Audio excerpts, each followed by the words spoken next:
ಎಲ್ಲ ನನ್ನ ಕನ್ನಡ ಆತ್ಮವರಿಗೆ ನಮಸ್ಕಾರ. ಇತ್ತೀಚೆಗೆ ಗೋವಾದಲ್ಲಿ ಮಾಪ್ಸಾನಗರ ಕುಚಿಲೆ ಅಂತೇಳಿ ಒಂದು ಊರಿದೆ. ಸುಮಾರು 45 ಮನೆ ಇದಾವೆ. ಅದರಲ್ಲಿ ಸುಮಾರಿಗೆ 30 ಮನೆ ಮುರಿದಾರಿಗೆ ಅವರು. ಸುಮಾರು ನಾವೆಲ್ಲ ಕನ್ನಡಿಗರು ಹೋದಾಗ ಒಕ್ಕಟ್ಟಾಗಿ 5 ಮನೆ ನಾವು ಸ್ಟೇ ತಂದಿದ್ದೇವೆ.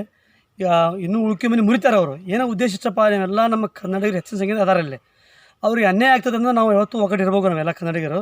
ನಾನು ಇಷ್ಟೇ ಹೇಳ ಬಯಸ್ತದೇನೆ, ಎಲ್ಲ ಮುದ್ದು ಮನಸ್ಸು ಎಲ್ಲ ಇವಾಗ ಮುಂಜಾನೆ ಕೆಲಸ ಮಾಡಿ ಸಾಯಂಕಾಲ ತಿನ್ನೋಂಥ ಜನಗಳು ಅವರು.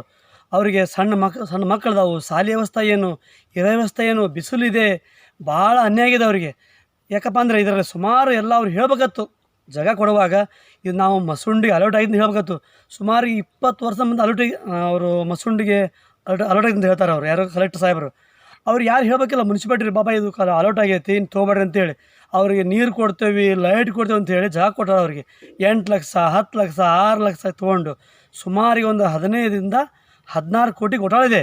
ನನ್ನ ಉದ್ದೇಶ ಇಷ್ಟೇ ಇದೆ, ನಮ್ಮ ಕನ್ನಡ ಮಂದಿಗೆ ಅನ್ಯಾಯ ಆಗೈತಿ, ಅವ್ರ ದುಡ್ಡು ಬರೋರು. ಯಾಕಪ್ಪ ಅಂದರೆ ಇದೇ ಥರ UP ಯಲ್ಲಿ ಆದಿತ್ಯನಂತ ಮನೆ ಮುರಿದ್ರು, ವಿಗಿ ಆದಿತ್ಯನಾಥವ್ರು. ಅಲ್ಲಿ ಅವರಿಗೆ ಪ್ರತಿ ಮನೆಗೂ 20 ಲಕ್ಷ ಕೊಟ್ಟಿದ್ದಾರೆ. ಹಂಗೆ ಇವ್ರಿಗೆ 20 ಲಕ್ಷ ಕೊಡ್ಬೇಕು ಇವರಿಗೆ. ಅಂದ್ರೆ ನಾವು ಹೋರಾಟ ಮಾಡೋಂಗಿಲ್ಲ. ಇಲ್ಲಪ್ಪ ನಾನು ಕೇಸ್ ಮಾಡ್ತೇವೆ, ಯಾರ ದುಡ್ಡು ತೊಗೊಂಡ್ರೆ ಎಲ್ಲರ ಮೇಲೆ ಕೇಸ್ ಮಾಡಿ, ಈಗ ಯಾರು ಹೊರಗೆ ಬರಲ್ಲ, ಅಲ್ಲೇ ಜೋಬ್ಳಿಗೆ ಅಲ್ಲೇ ಇರ್ತಾರೆ ಅವರು. ಅವ್ರಿಗೆ ಅನ್ಯಾಯ ಬರೋಬ್ಬರಿ ನ್ಯಾಯ ಸಿಗೋ ಮಟ್ಟ ಅಲ್ಲೇ ಇರೋರು ನಾವು. ಇಂತಿ ಶಂಭು ಶೆಟ್ಟರ್.